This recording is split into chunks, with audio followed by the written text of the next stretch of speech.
Welcome.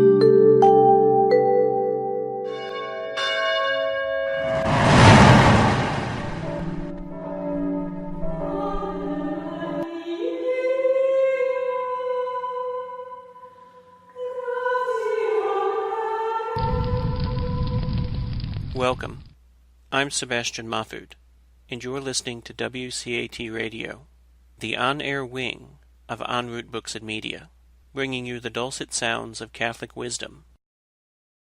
Welcome. You're listening to The Two Wings, a production of Holy Apostles Faculty. I'm Carlos Bercebe, standing in for Dr. Sebastian Mahfood, and I'll be your host for today. This show is live, and call-ins are welcome. I'll provide the call-in number and access code after today's presentation concludes and is open for questions. St. John Paul II and Fides et Ratio. Faith and reason are like two wings on which the human spirit rises to the contemplation of truth. And God has placed in the human heart a desire to know the truth, in a word, to know himself, so that by knowing and loving God, men and women may also come to the fullness of truth about themselves. Today we have a special guest in Dr. Javier Orozco, who is a Catholic theologian, educator, and leader. As the Executive Director of Intercultural and Interreligious Affairs for the Archdiocese of St. Louis, he oversees the work of the Office of Hispanic Ministry and the Office of Ecumenical and Interreligious Affairs. His professional experience includes interreligious and ecumenical leadership, higher education, and teaching undergraduate and graduate courses in theology and ministry. His presentations, workshops, and writings cover topics in spirituality, religious pluralism, intercultural ministry, and Catholic social teaching. Dr. Orozco is a Catholic Leadership Initiative Fellow with the American Jewish Committee and the Shalom Hartman Institute in Jerusalem. He and his wife, Teresa, live in the Tower Grove East neighborhood in the city of St. Louis, Missouri. Welcome, Dr. Orozco. Thank you very much, Carlos. It's really a blessing to be with all of you this afternoon, and I also want to welcome those who are listening. It is always wonderful to have others interested in ministry, and in particular, I'm grateful that those of you who are listening are also interested in Hispanic ministry in the U.S. Church. So again, Carlos, thank you for the warm introduction, and I want to just again express my gratitude to Holy Apostles for the invitation. As we transition, I want to just give our listeners a perspective of 4 themes or dimensions that I want to frame for us as we think about Hispanic ministry in the U.S. Catholic Church. And I'll walk through these 4 dimensions or themes as a way to sort of situate our conversation and perhaps also get greater insight into this topic. So the 4 dimensions I'm going to be highlighting today, and again, they're highlights. They're meant to be introductory insights so that we can have a fruitful conversation and perhaps pursue the topic with greater detail later. But the 4 insights or dimensions are: first, the option for cultures within Hispanic ministry in the U.S. Catholic Church. I wanted to say a few things about this particular entry point of the option for cultures. Second, I want to say a few things about the theological-pastoral dimension of our topic of Hispanic ministry in the U.S. Catholic Church. Look at some of those theological foundations that I think are important for us to sort of bring into the conversation and the dialogue together. And then I want to, the third piece, I want to look specifically at some of the Hispanic ministry narratives in the U.S. Church. What does that narrative look like? What are some salient characteristics that are important for us to keep in mind as we continue to think about Hispanic ministry in the church here in the United States? And then I do want to provide some practical best practices, again, that can begin to give an indication of the ministry itself, how to move through it with some level of comfort and efficiency, and certainly with intercultural competence. So those would be the 4 areas for our conversation today, and I'll move through them with some level of swiftness, but also mindful that we can't cover everything. And then we'll open up at the end with questions and comments that you might have and observations as well. So that's kind of what we're looking at in the next 20, 25 minutes together, and let's dive into it. So for the first one, the option of cultures, one of the things that I feel is so important as we think about Hispanic ministry is to root it within our own Catholic tradition and understanding of any ministry. And for us in Hispanic ministry, I find that this principle or this entry point of saying, the option for culture or for cultures has to be foundational for all of us, to especially who are working with a number of countries from Latin America and others who are part of our communities in Hispanic ministry. So beginning with this option for cultures is foundational. Here, from a theological biblical perspective, I'm thinking about Abraham's call in Genesis 12:1, where Abraham is called by God to move from his country and his kindred and to leave his house and to go to another land. Later on, biblically, we know that this call of Abraham is foundational really for any ministry, especially when we are thinking in terms of intercultural or ethnic ministries. In the Bible, in Hebrews 11, the community remembers this foundational call of Abraham and says, by faith Abraham obeyed when he was called to set out for a place that was not his own, but was to receive as an inheritance. And he set out not knowing where he was going, but with faith and understanding that things would unfold in the way that God would foresee them. So I mentioned this option for culture in connection with the call to Abraham to sort of ground Hispanic ministry, precisely as an invitation, or let's put it this way, as a summons, a vocation from God. That, Hispanic ministry has to begin there. We have to feel in our mind, in our heart, that foundational call from God to respond to serve God's people. And like Abraham, this foundational summons call, this option for freedom to be more authentic will ultimately take us to a journey, to a mission, to serve a people, to be in mission for a community, in this particular case, the Hispanic community. So this foundational narrative, biblical insight of Abraham to make an option for otherness, to seek out a different home, a different land, I think in many ways grounds a lot of Hispanic ministry praxis that is so important to us. So I want to begin there as a first step to say, Hispanic ministry then is an invitation, is a vocation to opt for freedom, for authenticity, to respond in that freedom and authenticity, to be on a journey, on a very concrete mission in service for a particular Hispanic community. And I think another parallel narrative that I think complements this biblical narrative, it's the narrative of that has come to us in the Hispanic community of the Nika Mopua, or the text that narrates the story of Our Lady of Guadalupe and the encounter of Our Lady of Guadalupe with Juan Diego. Here again, we have a parallel example of how this ministry, this basic call from God to be a service to others.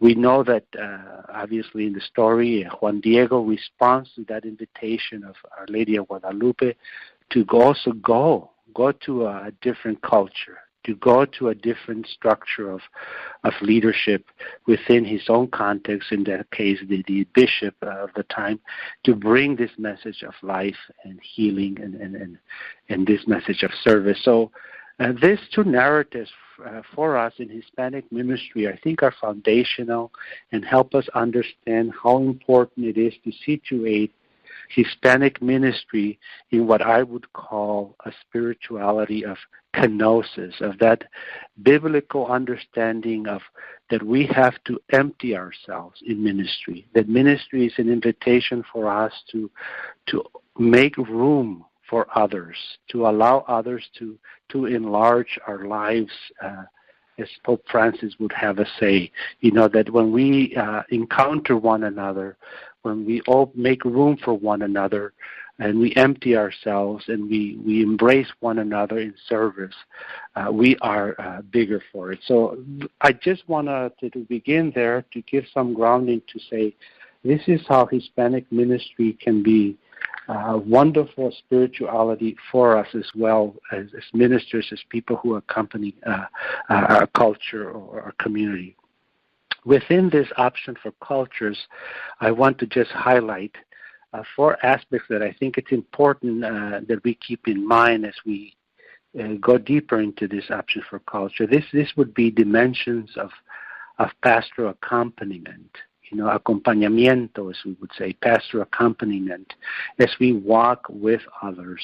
Here I have in mind this process of encountering one culture, being comfortable with that, with encountering another culture. Second, this process of enculturation, that we each one of us has a first culture that we are a part of, and then acculturation, this invitation to be open to other cultures, whether it's a second or third or fourth culture, and then leading us to this wonderful theological experience of enculturation. So this movement, I think, of moving from culture, enculturation, acculturation, and enculturation, I think it's important for us as we think about Hispanic ministry. How do we help ourselves, and especially the people we are serving, move through this dimensions of pastoral accompaniment to help people to celebrate, to be aware of their own culture, through their own enculturation, but also to be open to the cultures of others that they're going to be confronting and being a part of and serving. So, but again, ultimately, as we look at this process, we know that at the heart of our ministry is this idea of enculturation, where the culture is brought to the light of the gospel, and the light of the gospel also is brought to bear on the culture itself. So for us in Hispanic ministry, I think this option for culture then is essential, it's foundational. It allows us to honor the different dynamics that being cultural beings invite us to. So that's by way of the first dimension and a major part of this option for culture. The other piece I would also want to highlight here is just that it is important for us to approach and be open to the beauty that other cultures have to offer us. And I think in that encounter and that mutual accompaniment, we are then able to provide a service that is more meaningful, are able to bring the gospel to greater appreciation, and certainly allow the gospel truth to be incarnated and purify and lift up the culture that we are serving. So that's the first part I would want to highlight as a topic of conversation in Hispanic ministry, this foundational option for cultures. The second piece I want to move into is this other piece of the theological pastoral dimension of our conversation. And I think as we move to this other part of the theological pastoral dimension, here I want to just highlight the two things. One, just the profile of the community we are serving, in this case the Hispanic community, maybe provide a few demographics, a few insights that might help us get a better understanding of, in Hispanic ministry, who is the community, who are the brothers and sisters that we are serving. And I think that's very helpful for us to situate ourselves in that understanding of a community, to honor, to get a sense of who we are serving, and then look also a little bit into the what has been the theological inheritance, or we call this the memoria histórica, the collective memory of a people. What have been foundational movements, theological foundational movements that have helped us situate ourselves better in relationship with the Hispanic community. So for the first, one thing I want to highlight is that sometimes in ministry, when we visit parishes, when people often want to know the issue of nomenclature comes up. How do we call our brothers and sisters who are Hispanic? Do we call them Hispanic? Do we call them Latino, Latina? Sometimes they say, do we refer to them? I've heard the term Chicano, Chicana. Most recently, in the last decades, we have seen in our Hispanic community as well the nomenclature of Latina, Latinao, Latinoa, and most recently Latinx. So I mentioned this issue of nomenclature because I think it's important for us to understand that this dynamic is out there. We know, those of us that work in Hispanic ministry, that our community is not monolithic by any means. We have people from all parts of Latin America that comprise this category, for lack of a better term, of Hispanic. In my own practice, in many colleagues' practice, the terms are interchangeable, and different communities have different comfort levels with the nomenclature issue.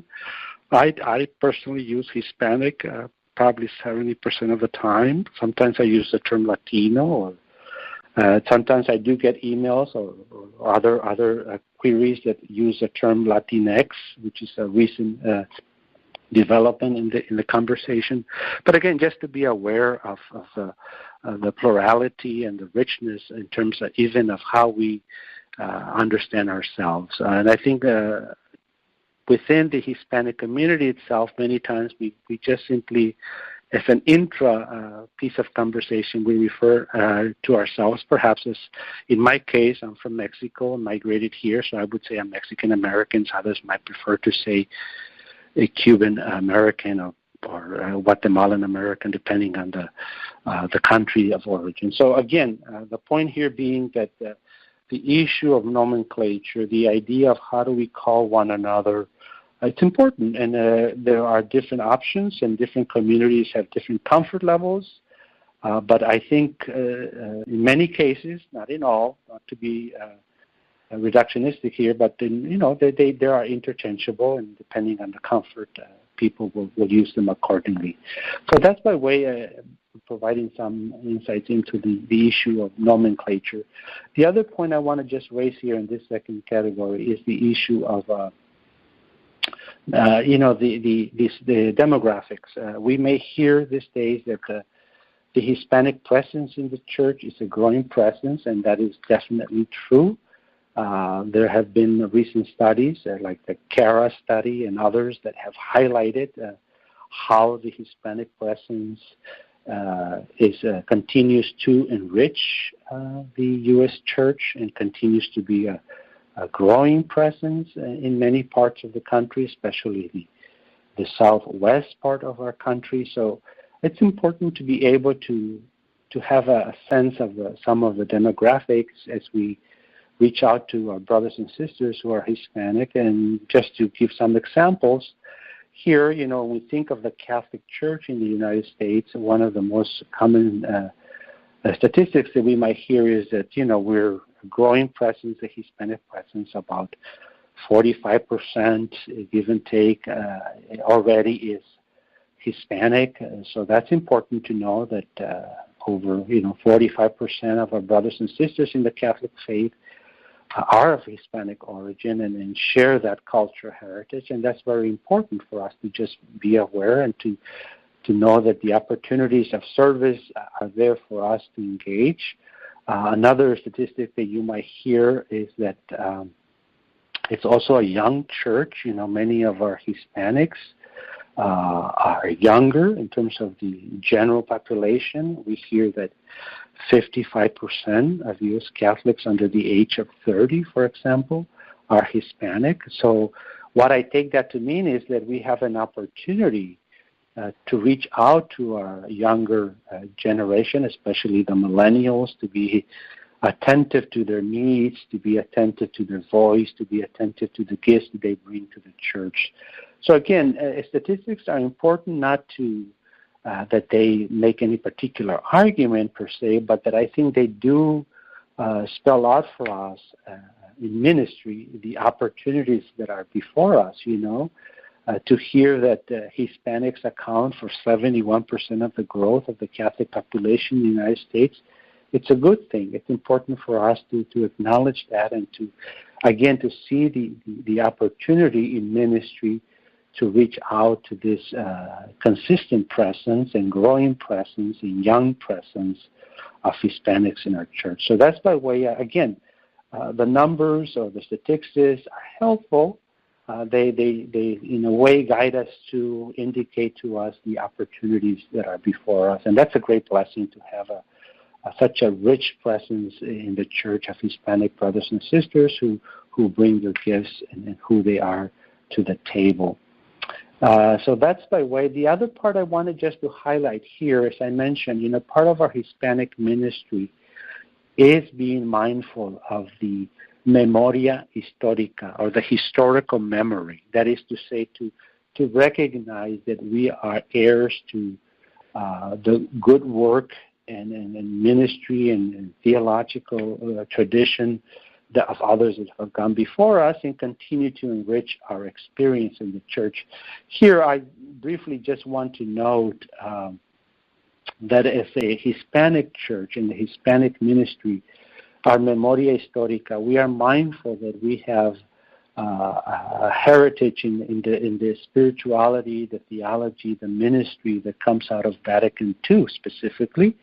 The theology and the ministry of communio, of koinonia, of being a convivencia, of being a people that fosters community. And so we in our ministry, that guides what we do and how we move and have our being in Hispanic ministry, this foundational vision of Vatican II, calling us to communio and koinonia. The other part here, I would say, in terms of our own methodology that we have inherited, certainly from Latin America, specifically thinking here of the Second Conferencia in Medellin in 1968, that invites us to a methodology that grounds our ministry in seeing the real, where the thematic of liberation becomes important in our ministry. So that's another significant signpost for us to honor in our memoria histórica. This methodology of being in touch with the real, or to use Francis' language, to have the smell of the sheep, in the field. So this is something that is part of our Hispanic ministry, has been in our methodology, in the way we practice ministry. Another one that most of our listeners may be familiar as well with is, Puebla in 1979. This language that is affirmed in Puebla of the option or the preferential love, to use St. Paul the second language, is preferential love for the poor, or this preferential option for the poor. Here, that our ministry seeks to be inclusive, seeks the participation of the people that are part of. So that's another dimension that I think is important when we think of the memoria histórica, of this inheritance that is ours, this tradition. And then, of course, Santo Domingo in 1992 just highlight here the centrality of the inculturation and religiosidad popular, or this the popular piety that has a place in our ministry. Just want to highlight that as well. And then we come now to also become, in the recent years, because of the papacy of Pope Francis, we've been more mindful of the evangelical joy and missionary discipleship that I think was very present in Aparecida in 2006, 2007, that document that came out of. So this beautiful global themes of Hispanic ministry link us, brings us in contact with that historia, of who we are, that memoria histórica, that inheritance, that tradition that continues in many ways to develop and ground our ministry. So that's just wanted to mention that by way of making a connection to the theological foundation in our ministry. But of course, those global themes also begin to play themselves out more specifically in our local reality in Hispanic ministry. Here, I just highlight the document that I think is central in our understanding of Hispanic ministry. It's the document of Ecclesia in America, right? This document that comes out where we begin to understand ourselves in the Americas as one community, one family. So our Hispanic ministry is grounded in this U.S. experience of being one family, of being one America. And that Ecclesia in America document provides for us this foundation. And when we look at that from a ministerial perspective, the thematic that comes out of that is also very rich for ministry. We are given there this theme of encounter, conversion, communion, and solidarity. So this global context becomes localized in our own theological reflection around being one family, one American community with a praxis that seeks to cultivate encounters with others, that grounds itself in the spirituality of conversion, that seeks to cultivate that communion in solidarity. More specifically, from the Hispanic ministry perspective, we speak of this encounter in terms of an encounter with an affirmation of a popular piety or religiosidad popular. We speak of conversion in terms of the conversion to the common good. And we speak of communion with others, going to use the language of Pope Francis, to go out to the peripheries, to seek otherness and to seek that mutual support, and ultimately solidarity in terms of being open to the gifts of the Spirit. So that would be some of the highlights in terms of the theological and Hispanic ministry narrative, specifically in the U.S. Church, that I think helps us situate Hispanic ministry more in terms of the day-to-day experience. So those thematics in many ways are not foreign to us in Catholic ministry in general, but begin to take shape and form as we begin to serve the Hispanic brothers and sisters in our community. I do want to mention in terms of the Hispanic ministry narrative piece, there's also some specific ways in which this theological tradition that we've been talking about plays itself out in our day-to-day experience in ministry. Here I'm just going to mention a few highlights in terms of how this theological tradition plays out in our Hispanic ministry. First, I just want to say a few things in terms of the language of lo cotidiano, this understanding that our ministry, our who we are, our faith is ordinary, it's lived. So for us in ministry, it's very important to honor that our faith is ordinary. It is found in lo cotidiano, as we say, in the ordinary experiences of life. That's where we want to be a part of and accompany. The other piece I would say here is that our faith, we speak of our faith as mestiza, right? That there's this hybridity, that our faith is flexible, is fluid, and that we are part of this reality of mestizaje, this reality of being a hybrid people, a humanity who is open to otherness.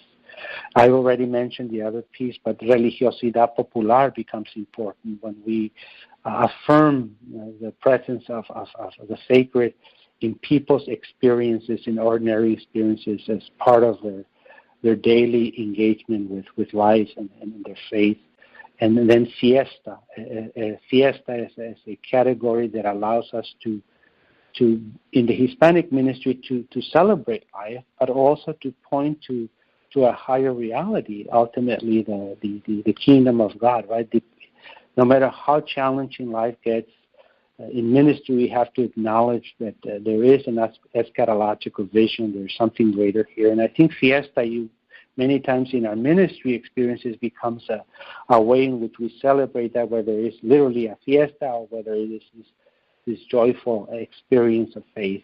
And then acompañamiento, which is accompaniment, this basic sense or notion that we are here together, that we are to walk with one another, to accompany one another, to work for the common good. So those would be some of the Hispanic ministry narratives in the U.S., some of the theological themes that we would like to just present to all of us. It's a lot to take in, I know, but I just wanted to make sure that I highlight some of those and open up for conversation in a few minutes. But let me just move to just from this sort of theological foundation, this Hispanic ministry narrative, these themes, to a little bit more practical in terms of the best practices in Hispanic ministry, our fourth and final sort of major theme for the conversation. Here I just want to highlight a few things to keep in mind that I think will be very helpful. One is this idea of pastoral de conjunto. This praxis, this best practice of pastoral de conjunto, is commonly translated in Hispanic ministry as communion in mission. This basic approach to ministry is a shared ministry, and that each member of the body, each member in the body of the church has a gift, and that in Hispanic ministry we want to recognize the gifts, we want to raise them up, and we want to cultivate. So pastoral de conjunto becomes a best practice in ministry for us to be able to identify the presence of the Spirit and the gifts in our communities, and that becomes important for us. The other one I want to highlight is the being prophetic. In many cases, our Hispanic ministry continues to be prophetic because of the socioeconomic and political situation where our communities find themselves. And I think our ministries have to have that dimension of advocacy, of prophecy, of reminding us that we are part of there's a bigger truth and a bigger criteria. And I think this prophetic dimension in our ministry allows us to tap into the Catholic social doctrine of our tradition, to be able to accompany those who are marginalized, those who need social services, those who are in need of more justice. So that's another dimension, best practice that we try to cultivate in ministry, to be prophetic, to be advocates, to be attentive to the social needs of our community. Of course, we have the best practice of also coming together periodically through gatherings, and that's important to us, especially to find time throughout our ministries, both locally but also regionally and nationally, to have what we call encuentros pastorales, or pastoral moments when we gather together to reflect, to be critical, and to grow in our faith. So those would be some of the best practices. There are also very particular best practices in terms of parish models that are part of Hispanic ministry that are important to keep in mind. And one of those best parish models is to become a community of communities, where we have an experience where the parish community in particular is integrated. It's different ministries, different groups of people in the community are part of that. And we recognize that the community of communities model it's the best for us because it invites us to be a welcoming community. It invites people to belong to the community, and significantly, it invites people to take ownership of the community. So those would be some of the best practices that I think are very important. Most recently, in our Hispanic community, we have also become very intentional in cultivating what we call intercultural competence for ministers. This praxis of seeking proactively to make sure that our ministries reflect the interculturality, the awareness that there are different cultures within our own church, and that all of us have to become more comfortable in knowing that. So intercultural competence becomes key in our ministry, especially as the capacity to communicate, to relate, and to work across cultural boundaries. So, and again, these are just a few of the best practices. And, intercultural competence, just to focus a little bit, it takes time, it's skills, it involves our skills, our knowledge, our attitudes. But I think as we develop that best practice of becoming better at communicating, relating, and working across cultural boundaries, our ministry is better for it. So those would be some themes, some areas to think about when we think about Hispanic ministry. As I mentioned at the beginning, this gives us a few thematics, few directions, a profile, some best practices for us to think as we move forward. So I said a lot, and I thank you for your patience in listening. I do want to just at this point open up the space to see if there's any insights or comments or observations or perhaps a clarification that we can together maybe look at. So thank you so much.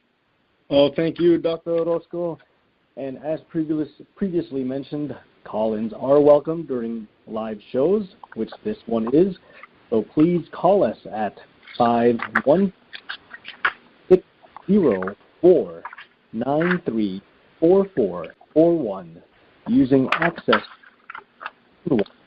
4121. Again, that number is 516-0493-4441 using access code 914121.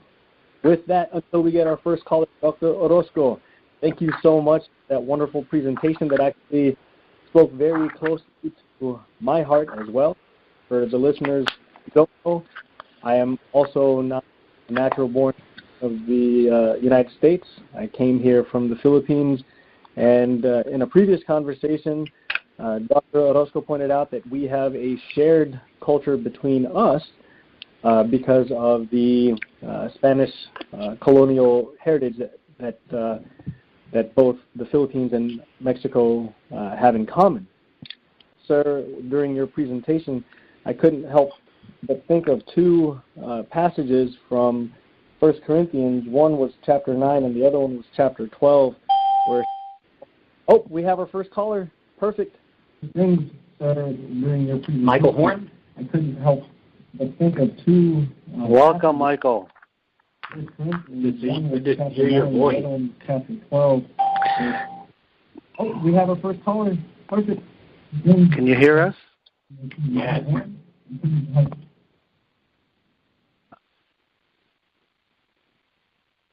Hello? Javier? Yes. Carlos? I can hear you. Yeah. Okay, we're here. I think there was some kind of noise earlier, but I think we're all on now. So, any thoughts, observations? I didn't mean to cut off your thought that you were saying, Carlos, if you want to carry on anything that you were saying. Oh, no, you're good, brother. Go ahead. More of a question. Okay. Yeah. Javier, it's great to talk with you from afar, and I know that we work in the same building, so this is great, and I appreciate your presentation again and the four main dimensions that you've highlighted on Hispanic ministry. It's been really great and insightful. And I guess my insight today is more of a question, just because in light of the work that I do in evangelization, and especially with my collaboration with the young adult population and Hispanic ministry to an extent, I'm familiar with kind of, I guess, an opportunity for us in ministry, especially as we look at my generation, like you mentioned, the millennial generation. And we have a lot of strengths, as you mentioned, and particular needs, but I think we are also, unfortunately, one of the most under-catechized generations in the church. Mm-hmm. And so I think there's always there for us to grow in our understanding of the faith. And I really also appreciated how you mentioned lo cotidiano and you mentioned religiosidad popular. And I really appreciate that in my own experience with the Hispanic community and my friends, and I've spent time abroad in various countries in Latin America and South America, and I've really come to appreciate that popular piety and that understanding of the day-to-day interactions with our faith, whether it's an altarcito or whatever it might be, and some sort of expression of that faith. So my question for you is just, in your experience of Hispanic ministry, what opportunities or what ideas do you think have you seen, or would you like to see more in the Hispanic parishes here in St. Louis as far as reaching out to improving catechesis?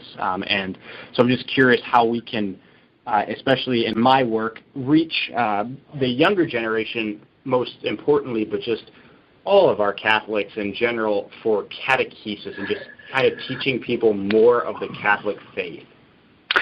Yes, maybe just to stay with the theme of religiosidad popular, or this religious piety. I alluded to very briefly, but I wanted to bring in the Ecclesia in America, this that came out in 1999 by this synod where the Americas come together to reflect on who we are. And I mentioned that in light of your question, Michael, because I think that's a common text that we can kind of hold on to in terms of whether we are English-speaking dominant culture or whether we are, say, from a marginal community or middle community.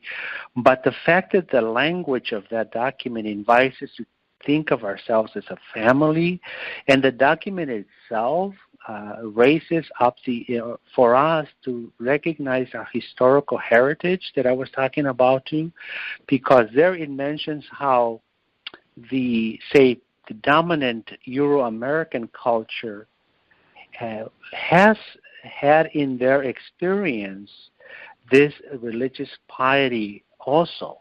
So again, I mentioned that because I think that's common ground for the communities, especially in mixed parishes, to sort of invite our families to connect. So practically speaking, what do I mean by that? I say, if you have a parish and it's a mixed community, you have Hispanics and Euro-Americans, perhaps to invite the community to think about a tradition in their Catholicism that they remember maybe from their childhood, could be a bridge. I think Catholicism, in many ways, gives us a lot of common ground. So to tap into that a little bit more, to invite communities, because the Italians, the Germans, the Irish, the Polish, and others, Eastern Europeans, their Catholicism was very much what is highlighted in Ecclesia America. These processions, these devotions, this fervor for their faith. So to tap into that, I think is very important, can be common ground.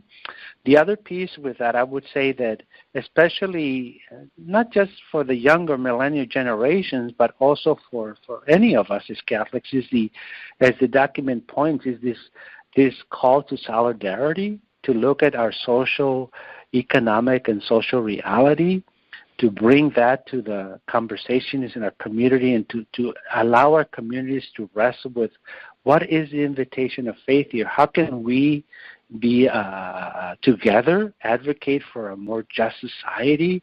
So questions of justice, of issues of poverty, things of that nature can become also a common way for us to respond. So I do think that in general terms, I think for the millennials, that might be an opportunity to also engage them in conversation about the social condition of their context. And so I think those two things are important. Now, what have I seen in parishes? I especially in the Hispanic community, in ministry, we work very intentionally in promoting a religiosidad popular, because we know that those Catholic traditions are important.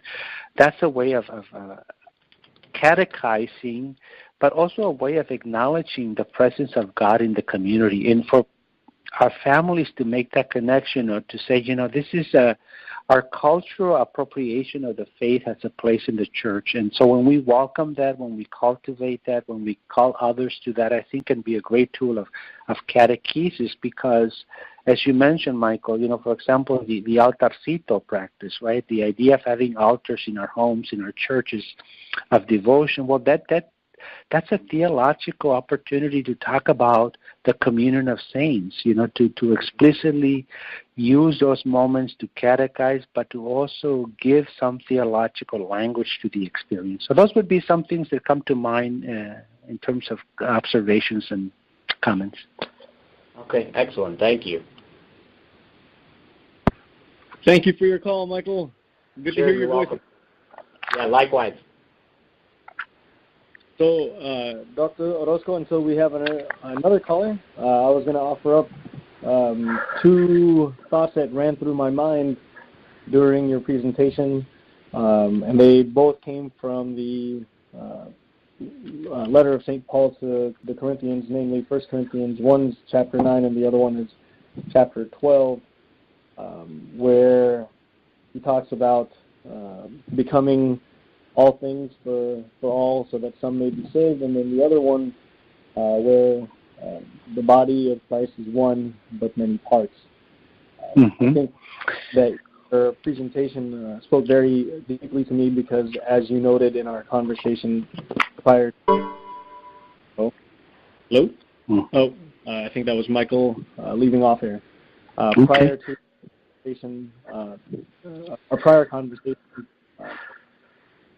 gave me a lot to think about as far as commonality, and which oddly enough led me to think of my children while watching the movie Coco. Okay. They absolutely love that movie, and it spoke to me too, because during November 2nd, All Souls Day, we have a tradition in the Philippines of visiting the graves of our deceased loved ones. It is a nationwide thing. People go and visit the graves of their loved ones. Now, I separated the superstition from actual Catholic belief. Looks like we have another caller. Hello. Hi, my name is Paul. Paul, welcome. Yeah, can you hear me? Thanks. Very, very clearly. Welcome. Thank you. I was just wondering how one can sort of get involved as someone who isn't Hispanic but is interested in becoming more involved. I live in an area with many Hispanic people, and many of them come to my church too. Sure. Thank you, Paul. A couple of things come to mind. One is always good to maybe check in with the Archdiocese or Diocese, your local church there, the leadership, to see if there's an office specifically that in some ways is directly serving or doing some outreach to the Hispanic community. So that the reason I mentioned that is because I think that's going to give you, if there is an office to do that, give you a more of a comprehensive perspective and perhaps even more choices to look at and engage in conversation of what ministries the local church, the diocese offers, and also direct contact with people that you can personally connect with. That's one practical way of doing it. Another one is similar, is if your diocese has, for example, a Catholic Charities department or office or ministry. Often Catholic Charities is also connected to different communities of need, but also different communities of resources. And so that might be another venue to sort of check in with and find out what outreach they have, what opportunities they might have that directly link to the Hispanic community in your local area. And then, of course, always the parish, if you are involved in your particular parish or know of a parish, to just make a call. Sometimes just calling the pastor or someone who's involved at the parish level can be very affirming to them to know that someone is interested in connecting and being a resource as well and walking with the community. Short of that, ecclesial strategies or opportunities, sometimes depending on where you're at, some schools, if there's a college or university, especially if it's Catholic, they might have some level of outreach. But those are just some general And I mentioned those systematic institutions only because I find that can help you, especially if they're already serving, give you a better sense and can walk with your discernment process to see what would be the best opportunity. Does that help? Yeah, that's very helpful. Thank you. I'll try those things. Yeah. Do you know what diocese are you in, if you don't mind me? Well, I live in the Boston area. Okay. So I'm under Sean Cardinal-O'Malley. Sure. Yeah. I would imagine there's a number of initiatives there. I mean, that you might be able to call those offices and see and discern, and also assess with them what level of engagement you're interested in. Yeah, that sounds good to me. Thank you for your interest and your desire to pursue that. I mean, I think that's, as I was saying earlier, in our own Hispanic ministry practices, it's always the Lord who calls us, right? It's always the Lord who plants the seed in our hearts, who said, attend to my people, and that's a great blessing. So I hope that you are able to connect in some way and enrich and be enriched by it. Yeah. Well, thank you. Sure. No, thank you. Thanks. Awesome. Thank you for your call, Paul. And so I'm liking this. This is the most callers I've ever had, in a live show before. This is awesome. So, that was a very popular. Yeah, Carlos, you mentioned a point earlier about that passage of being. How did you say being all to the Pauline passage? What was the expression you used? I have become all things to all men. Yeah. I just want to thank you for sharing that, because that gets into one of the practical points I made in terms of best practices. That deep spirituality of Paul. How do we translate that into real time in ministry, right? So when I heard you talk about that, I immediately went to this point I was making towards the end about intercultural competence, right? That it does take some skill development and knowledge and attitudes to be able to get to that point where, thank God, Paul was at, right? To be able to say, I feel comfortable reaching out to other peoples. I feel comfortable reaching out to other cultures. I mean, I feel comfortable enriching and being enriched. But of course, in our time, that's a beautiful witness of how our ministry can bring that particular that Pauline experience, that Pauline mission identity.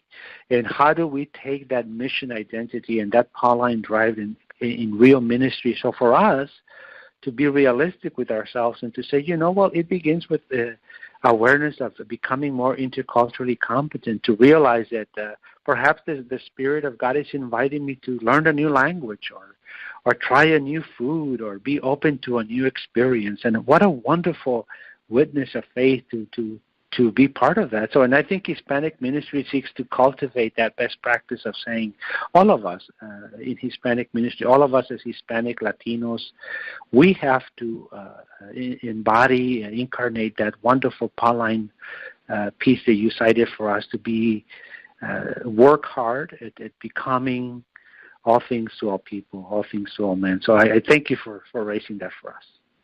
Oh, thank you. Brought that up is when you use the word kenosis, that being out. Yeah. That encounter of being all things to all, that takes a lot of self-emptying to really recognize other as other and being and really connecting to that other person. There's a young woman at the parish where I attend right now. She's also from Mexico, and she's very self-conscious about her accent when speaking English. But she has such a wonderful story to tell that in the near future, she'll be on the show that I host, Fire Away, where she'll tell a story, but it'll be an all Spanish language show. And her eyes lit up because, now share her story, which she's been wanting to do without being so self-conscious or nervous about if people are going to understand her. And then at the same time, I'll be on the show as well to relate for folks what what her story was. So that's a good, wonderful. That's great. It's good to hear. Mm-hmm. But that aspect of cultural competence kind of brings me back, and Michael mentioned it earlier, of going to other countries. It's so, I find it so difficult sometimes to be open, and I know that sounds terrible coming from anybody, but being honest, it takes you out of your comfort zone. Oh, I think that's why I think for us, especially in ministry in general, but in Hispanic ministry in particular, I mean, this idea of intercultural competence is important for us to remember that that's at the human level, right? As you're pointing out, each one of us has different gifts and different comfort levels with those gifts. But for me, what I think when I think about this option for cultures, and then when we ground our Hispanic ministry or our Catholic ministry in this radical openness and trust in the Lord, that God is going to call me in particular to a particular mission, to build up His church, to proclaim His word. And so that has to be the foundation of our ministry, right? That God is not going to ask me to do something I cannot bring about. So yes, I think for us on the human side, it's like many prophets, many before us, ministers of the word, many people who have served the Lord. Sure, on the human side, we sometimes can be amazed or be paralyzed or be skeptic about that. But I think that for me, I think part of this is trusting and bringing that to prayer, and to say, one of the things I tell others when I go to parishes and talk about these topics, I say, bring it to prayer. Ask the Lord, what is it that you would have me do? And then to say to the Lord, if you are asking me to serve the Hispanic community, give me the gifts, the wisdom. I'll do my part, and together we will do what we need to do. So to me, that's the consolation, that's the trust, the hope, and the faith that I always think about our Hispanic communities that we serve, and not only here locally, but in many places, that God will not abandon God's people. God promised to be with us, and if we need to learn another language, we will. If we need to eat at other foods, we will. If we need to listen to other music, well, we'll do that. But we have to bring it to prayer. We have to say, God, is this your spirit? And if it's of God's spirit, then it will last, and it will endure, and it will bring fruits. So I'm very optimistic that way. So maybe just more my optimism. You can comment if you want, but no.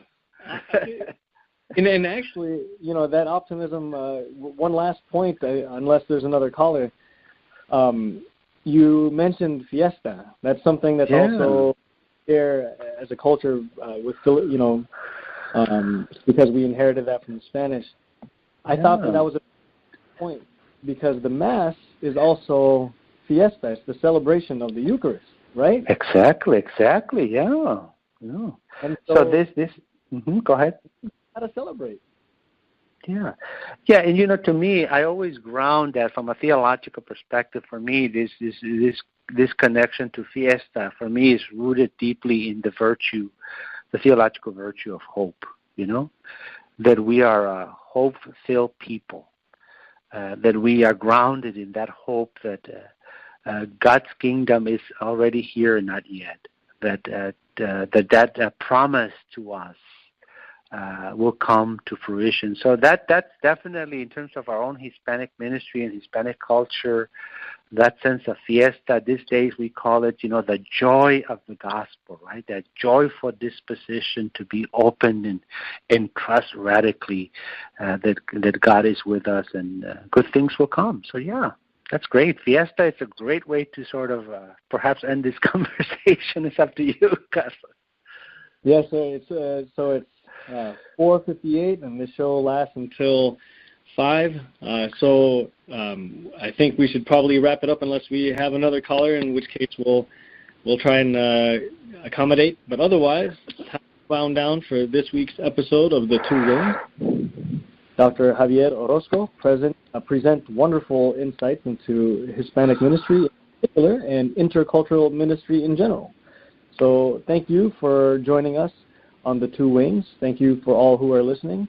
The Two Wings is a production of WCAT Radio, the on-air wing of En Route Books and Media. Till next time, I'm your host, Carlos Bercebe, with our guest, Dr. Javier Orozco, bidding you God bless. And remember that love lifts up where knowledge takes flight. We hope you enjoyed the program and will join us back for another show on WCAT Radio. This is Sebastian Mahfood. Good day.